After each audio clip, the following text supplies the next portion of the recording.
애가 1장 12절부터 17절입니다. 어제부터 예레미야 애가가 시작이 되었는데 오늘 좀 먼저 설명을 드릴 부분은 공간적 배경이 어디냐라는 거예요. 공간적 배경이 예루살렘입니다. 예루살렘은 이스라엘 백성에게 어떠한 장소일까요? 그곳에는 성전이 있습니다. 그리고 하나님의 임재가 있는 곳이고요. 그로 인하여 어떤 전 세계의 도시보다도 그곳만한 그 영광이 머무르지 아니한 곳이 없었습니다. 영원할 것 같고 그리고 영원해야 되는 이스라엘 백성에게는 그러한 도시가 예루살렘이었습니다. 왜 그렇죠? 여호와의 성전이 있기 때문입니다. 여러분들, 그런데 그 예루살렘이 황폐해집니다. 그런 시간적 배경으로 가죠. 원래 황폐했는가? 그렇지 않습니다. BC 기원전 586년에 바벨론에 의해서 침략을 당하죠. 느부갓네살 왕에 의해서 아주 황폐하게 변하게 됩니다. 결국 그 예루살렘에 완전히 함락되게 되죠. 이것들을 바라보고 있는 이 저자 예레미야라고 보통 이야기하는데 이 안에서는 예레미야가 나타나지는 않습니다. 그러니까 보통 예레미야가 아니겠느냐라고 이야기하지만 확정적이지는 않습니다. 그러니까 그 예레미야로 지금 가정되는 이 저자가 그것들을 바라보고 쓰는 애가입니다. 이 공교롭게도 이 히브리어로 에카라고 하는데요. 그 에카라는 말이 어찌하여, 그러니까 그 어떤 그 표현입니다. 놀라는 표현이기도 하고요. how라는 뜻에 가깝죠. 어떻게 된 일이냐라는 거예요. 이 애가의 전체적인 이 구조를 가만히 살펴보면 이 1장과 2장과 4장과 5장이요 몇 절로 되어 있냐면 22절로 되어 있습니다. 22절이라고 할 때 우리가 좀 어느 정도 딱 떠오르는 이미지가 하나 있는데 어떤 이미지냐면 구약에 히브리어에 알파벳이 있거든요. 굳이 영어로 따지면 ABCD 같은 경우죠. 그러니까 거기에는 알레프, 베이트, 김멜, 달렛, 해, 바브 이렇게 나갑니다. 그러니까 ABCD 같은 거예요. 그런데 그것이 22개가 되어 있거든요. 그러니까 22절로 구성되어 있는데 혹시 하고 봤더니 각 구절에 처음 시작되는 단어가 히브리어 그 알파벳을 시작으로 다 연결되는 거예요. 1절은 알레프로 시작되고요. 2절은 영어로 얘기하면 B로 시작하는 베이트로 시작되고 3절은 김멜로 시작이랍니다. 그래서 1장과 2장과 3장이 1장과 2장과 4장이 그 히브리어 알파벳 순으로 구성되어 있고 22절로 되어 있습니다. 근데 아까 목사님 5장도 22절로 되어 있다고 말씀하셨는데요. 예, 맞아요. 그런데 5장은 알파벳 순서로 되어 있진 않아요. 그런데 22절로 구성이 되어 있습니다. 그러니까 어떤 질서가 있죠. 지금 예레미야 애가는 굉장히 혼돈스러운 상황인데 이 저자가 굉장히 질서 있고 이성적으로 정확하게 이것들을 바라보고 있는 듯한 느낌을 줘요, 우리에게. 그러면 궁금하죠. 3장은 어떤가라는 거예요. 3장은 22개의 알파벳인데요. 그게 한 알파벳당 3개 절이 있습니다. 알레프가 1절도 알레프, 2절도 알레프, 3절도 알레프. 그 다음에 4절 가서 4절은 베이트, 5절도 베이트, 6절도 베이트. 그럼 22 곱하기 3 하면 얼마일까요? 66절이죠. 그래서 3장은 66절로 되어 있습니다. 자, 그러면 이게 도대체 무슨 의미냐? 왜 이렇게 맞췄냐? 시편 119편이 그렇게 맞힌 시거든요. 시편 119편이. 여러분들 시편 119편이 굉장히 긴 시죠? 몇 절일까요? 각 알파벳당 곱하기 8입니다. 8개로 구성이 되어 있어요. 자, 그러면 이렇게 알파벳을 맞히는 이유가 있어요. 첫 번째 암송하기 편하도록이에요. 근데 우리가 운을 띄워주면 외우죠. 우리가 예전에 뭐 세계사 시간이나 역사 시간이나 아니면 여러 가지 뭐 암기 과목 외울 때 앞글자만 외웁니다. 그게 도대체 뭐야? 그러면 그 앞글자만 생각하면 그 다음의 내용들이 생각이 나죠. 그러니까 이 알파벳을 띄워놓고 연결시킨다는 것은 첫 번째는 외우도록, 암송하기 편하도록 하는 겁니다. 그리고 결정적으로 두 번째는 뭐냐면 의미를 분명하게 전달하기 위함이에요. 질서 정연한 구조 속에 분명한 의미를 전달합니다. 자, 그러면 119편은 어떤 의미일까요? 119편에 뭐가 반복이 됩니까? 주의 말씀은 내 발의 등이요 내 길의 빛입니다. 고난당하는 것이 내게 유익이다. 내가 무엇을 배웠습니까? 율례를 배웠습니다. 뭐가 자꾸 드러나나요? 119편에 로고스, 빛 대신 예수 그리스도가 강조되고 있어요. 굉장히 질서 정연한 구조 속에 명확한 의미를 전달하고자 하는 목적이 있죠. 이렇게 알파벳을 앞에 운을 띄워놓고 이것들을 풀어나가는 이 구조 속에 두 가지가 나타납니다. 하나는 뭐냐면 신랑 되신 예수 그리스도, 지금 신약으로 보면 119편은 무엇을 전달하기 위함일까요? 그 예수 그리스도, 로고스, 빛 대신 예수 그리스도를 계속 집중하여 설명하는 것이 119편이죠. 자, 그러면 오늘 예레미야로 들어갑니다. 예레미야에서는 이 동일한 구조 속에 무엇을 설명할까요? 신부된 이스라엘 백성을 얘기해요. 그러면 신부된 이스라엘 백성이 어떤 상황입니까? 굉장히 비극적인 상황, 처참한 상황이죠.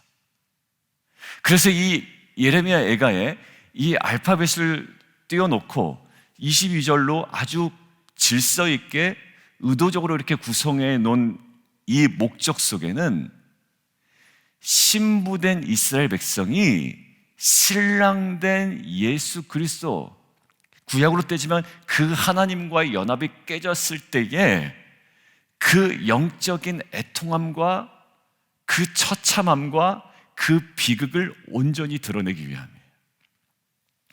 자, 결국 이 아크로스틱이라는 알파벳이, 구약의 그 알파벳을 띄워놓고 하나씩 연결해가는 이 아크로스틱에 결국 암송의 편리함도 있지만 의미를 부여하기 위함이었고, 결국 이 예레미야 애가에서 강조하려고 하는 것은 신랑된 예수님과 연합하지 못했을 때 이 신부된 이스라엘이 얼마나 애통한지를 나타내는 그런 시다라는 거예요. 자, 그런 관점에서 오늘 좀 이야기를 해 나가도록 하겠습니다. 자, 연합은 어떻게 이루어질까요? 그러면 한번 질문을 던져보겠습니다. 인간끼리의 연합은 어떻게 이루어집니까? 자주 만나고 이야기를 나누고, 그리고 결정적으로 연합이 어떻게 이루어지나요? 약속을 하죠. 새끼손가락 걸죠. 뭐야? 너 나랑 니캉 내캉 뭐라고요? 깐부다라는 거예요. 그죠? 니캉 내캉 떨어질 수가 없다라는 거. 약속을 하죠. 연합을 합니다. 그저 밥 먹는다고 연합되는 것이 아니라 긴밀한 약속이 있어요. 자, 그렇다면 예수 그리스도, 우리 하나님, 구약시대 이스라엘 백성이 하나님과 연합할 수 있는 중요한 도구가 뭘까요? 수단이. 잘 얘기해 주셨어요. 언약입니다. 언약이에요. 그냥 내가 하나님 사랑합니다 밑도 끝도 없이 그냥 고백한다고 연합되는 것도 아니고요. 미친 듯이 예배드린다고 연합되는 것도 아니에요. 미친 듯이 예배드렸다가 우상화된 것이 뭡니까? 출애굽기 32장이거든요. 정말 미친 듯이 예배드렸어요. 땀 흘리면서. 뭐가 긴밀한 연합의 핵심이냐면 언약입니다. 그러니까 결국 언약이 깨지면 뭐가 깨지는 거냐면 연합이 깨지는 거죠. 다시 얘기하면 우리가 언약을 붙들지 아니하고 언약 아닌 것을 의지한다는 것은 무엇을 깨뜨리는 겁니까? 그 연합을 깨뜨리는 거예요. 다시 한번 이야기합니다. 우리가 붙들어야 될 언약을 붙들지 아니하고 언약 대신에 우리가 의지할 만한 것을 붙들 때에 결국 그 하나님과의 연합은 깨지게 되는 거예요. 자, 결국 여러분들 그 이스라엘 백성에게 가나안 땅을 주신 것은 무엇입니까? 언약이죠. 그 땅에서 너희가 잘 먹고 잘 살아라가 아니라 그 땅이 워낙 황폐해졌고 영적으로 무너진 땅이기 때문에 너희가 가서 거기서 뭐가 되라? 제사장 나라가 되고 그곳에 무너진 예배를 회복시켜라라는 거예요. 잘 먹고 잘 살아라가 아니었어요. 그곳의 문화에 동화되라, 동화되지 마라. 동화되지 말아라. 큰일 난다. 이게 무슨 뜻이냐면 이것은 언약 관계로 그 땅을 해석해야지 그 땅에 내가 동화되어 잘 살 수 있는 방법을 모색하면 하나님과의 연합이 깨어지고 모든 것들이 무산된다라는 거예요. 자, 우리식으로 대입을 해볼까요? 하나님께서 우리를 이 땅 가운데 보내주셨습니다. 무슨 관계? 하나님께서 나를 이 땅에 보내신 약속을 붙잡는 거예요. 왜 보내셨는지. 한국에 있으면 좋죠. 부모님 가까이 모시고 가족들도 자주 볼 수 있고. 근데 왜 보내주셨냐라는 거예요. 물론 여기에 미국에 있는 다 가족들이 계신 분들도 있습니다만, 여러분 왜 보내셨냐? 그 언약이에요. 근데 그 언약을 우리가 놓치고 언약 아닌 것에 기웃기웃거렸던 게 이스라엘 백성이거든요. 왜? 어떻게 하면 저들처럼 살 수 있나? 어떻게 하면 이 땅에서 내가 좀 풍요롭게 살 수 있나? 어떻게 하면 더 안전하게 살 수 있나? 어떻게 하면 내가 또 이 땅에서 만족하며 살 수 있나? 이것이 뭘 놓친 자의 모습입니까? 언약을 놓친 자의 모습이었어요. 그래서 가나안 땅을 받은 것은 땅 부자가 되기 위한 것이 아니라 땅의 모든 족속이 아브라함의 믿음을 통하여 복을 얻게 하기 위함이었죠. 우리가 이 땅에 있는 건 이 땅에서 내가 보란듯이 잘 살려고 한 것이 아니라 이 땅에 있는 백성들이, 이 지역사회가, 노던 버지니아가 복을 얻기 위하여 우리에게 주신 사명과 언약이기 때문에 이것들을 이루어 나가기 위한 우리가 놓치지 않는 사명이 있단 말이에요. 이것들을 놓치고 우리가 슬슬 타협하기 시작할 때 우리는 긴밀한 연합에 깨어지죠. 왜? 언약을 놓치고 있기 때문에. 그것이 다른 말로 이야기하면 비전이고, 다른 말로 이야기하면 부르심이고, 다른 말로 이야기하면 하나님의 마음이며 하나님의 뜻이라고. 여러분들 하나만 보고 오늘 그 본문 잠깐 좀 언급을 하도록 하겠는데요. 자, 말씀 하나만 좀 찾아볼까요? 이사야서 5장 8절을 한번 보시죠. 이사야서 5장 8절. 이사야서 5장 8절입니다. 같이 한번 좀 읽어보도록 하겠습니다. 이사야서 5장 8절 시작. 가옥에 가옥을 연하여 전투에 전투를 더하여 빈틈이 없도록 하고 이 땅 가운데 홀로 거하려 하는 그들은 화 있을진저. 예, 여러분들 이거 무슨 말일까요? 여러분들 이스라엘 백성은 무슨 백성이래요? 언약 백성이에요. 여러분들 이거 너무 중요합니다. 여러분들 우리는 말씀 공동체지 어떤 현실적인 가능성을 찾아다니는 자들이 아니에요. 약속이 있으면 가는 자들이고 없으면 멈추는 자들이고 부르시면 내가 응답하는 자들이지 이 땅에 있는 가능성과 열린 어떤 세상을 향해 우리가 마음 두는 자들이 아니란 말입니다. 여러분들 결국 이스라엘 백성이 실패한 이유는 뭘까요? 그 가나안 농경 문화에 흡수되었다라는 것 문제예요. 우리가 실패하는 것은 뭘까요? 이 땅의 세속 문화에 흡수되는 순간 우리는 실패합니다. 그 문화를 이용하려 무엇인가를 해보려고 할 때 언약은 다 놓쳐버리고 그때 뭘까요? 그때 우리의 모든 연합은 깨어지고 우리의 정체성은 어느덧 사라지게 되는 거예요. 여러분들 결국 가나안 땅은 무엇으로만 사는 걸까요? 언약으로만 사는 땅이에요. 우리가 지금 2023년 이 땅을 살아가는데 무엇으로 살까요?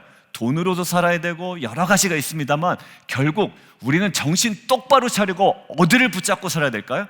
하나님의 언약을 붙들고 살아가야 됩니다. 이 버지니아 미국 땅에서, 이 부르심의 땅에서, 이 약속의 땅에서 어떻게 보면 이 세대에 정말 무지막지한 이 어떤 물질 문화가 팽배해 있는 이 미국 땅에서 우리가 언약 붙들고 살아가는 거예요. 어디에 흡수되지 않는다. 우리는 가나안의 농경 문화에 흡수되지 않는다라는 거예요.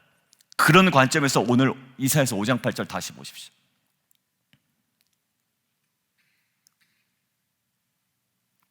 가옥에 가옥을 연하며 전투에 전투를 더하려고 빈틈없도록 이스라엘 백성이 뭘 포기하나요?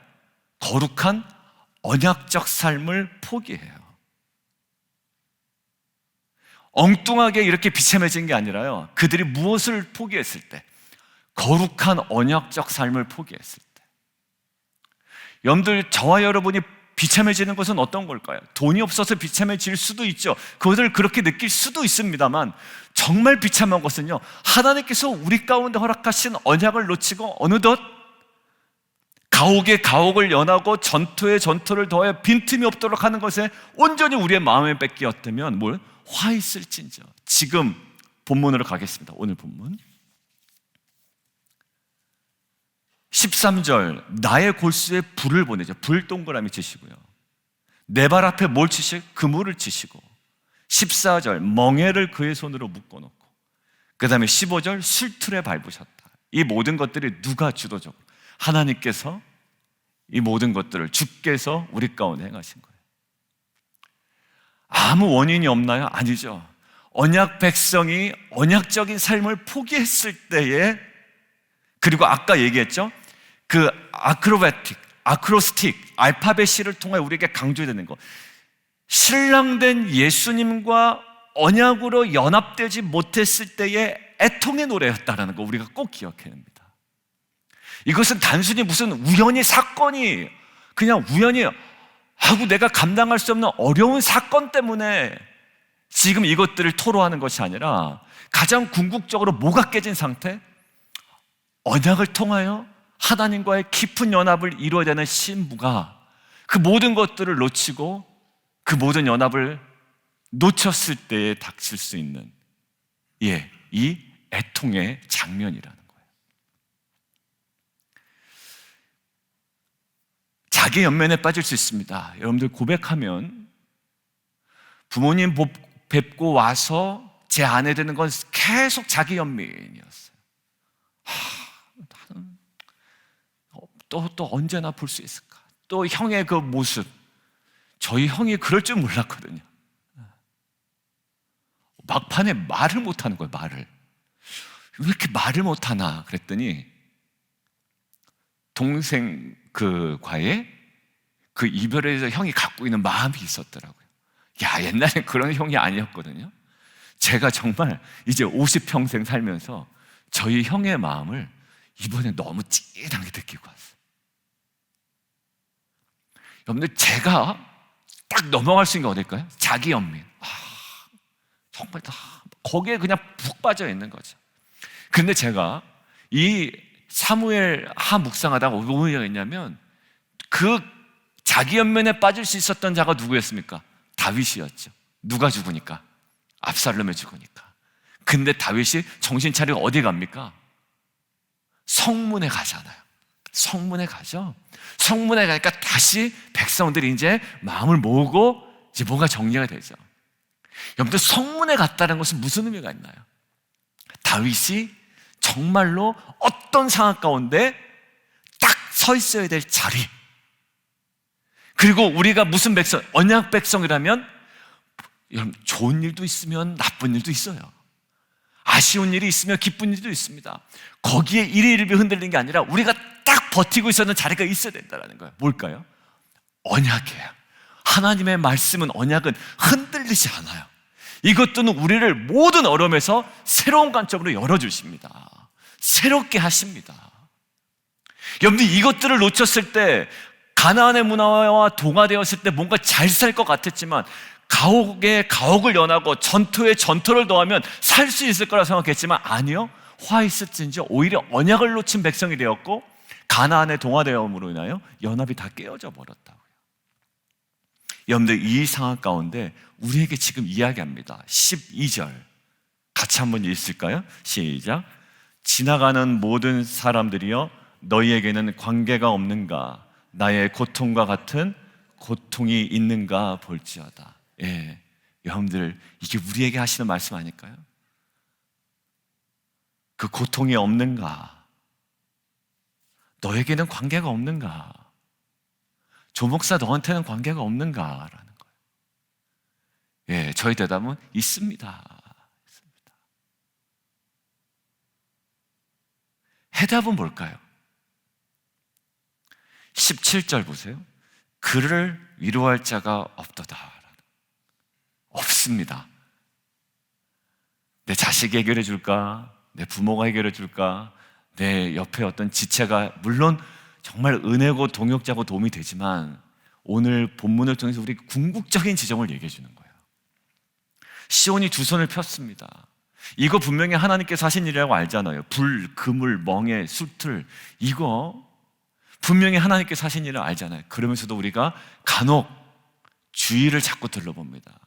찬양 있죠? 주위를 둘러보면 아무도 없는 듯. 그러나 우리 안에 계신 분이 있죠? 예, 예수 그리스도 하나님, 우리를 창조하시고 구원하신 그분이 계세요. 그리고 우리 안에 약속을 허락하시고 언약을 허락하시고 언약대로 지금 이루 가시겠다라는 거예요. 진정한 위로를 어디서 받을까요? 예, 옆에 사람 통해서도 받을 수 있습니다. 그렇지만 우리의 진정한 위로자 대신 결국 우리에게 언약을 주시고 언약을 성취해 가시는 그 하나님, 그리고 우리를 구원하시고 그 로고스 119편에 있는 그 로고스 예수 그리스도를 통해 우리가 다시 한번 회복을 경험했으면 좋겠습니다. 왜? 회복될 수 없고 용서받을 수 없는 죄인을 용서하셨던 예수님의 사랑이라면 지금 내가 견딜 수 없는 고통 가운데 나의 실수, 나의 연약함, 나의 죄악으로 인하여 깨어진 모습이 있을지라도 그분께 돌아가기만 한다면 지금 예레미야 애가는 어찌 보면 불행의 시인 것처럼 보이지만 중간중간에 보이는 이 소망의 끈이 우리 가운데 있음을 우리는 보게 됩니다. 여러분들 그 믿음으로 우리의 정체성에 걸맞는 이 언약을 붙들고 나아가는 저와 여러분 되기를 원합니다.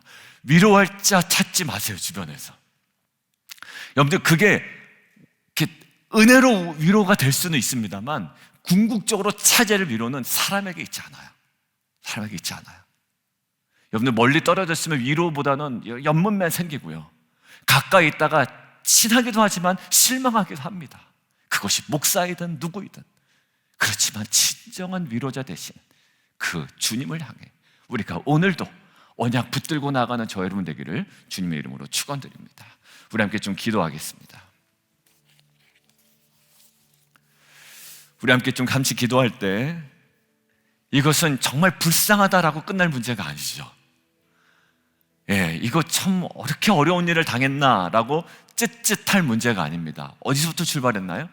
언약으로부터 멀어졌어요. 가나안 문화에 흡수되는 것이 그들의 자랑이 되면 절대 안 되거든요. 근데 어느덧 그들이 가옥에 가옥을 연하고 전투에 전투를 더하여 빈틈이 없도록 하기 위하여 그들이 거룩한 언약적 삶을 포기했습니다. 이것이 이 미국 땅을 살아가는 우리에게 도전되는 말이에요.